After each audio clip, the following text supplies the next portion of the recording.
How to fix Samsung A16 Bluetooth audio not working.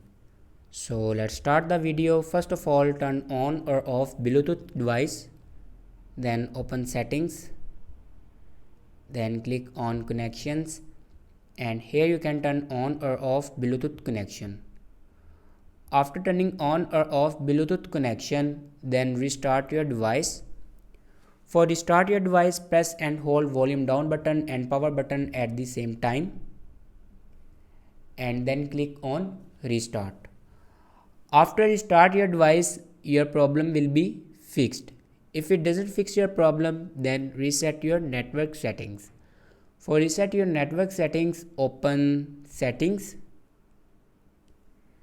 then scroll down and click on general management. After clicking on general management, you can see the option reset. Now click on reset and then click on reset mobile network settings, and then again click on reset settings. After reset the network settings, your problem will fix. Thanks for watching this video.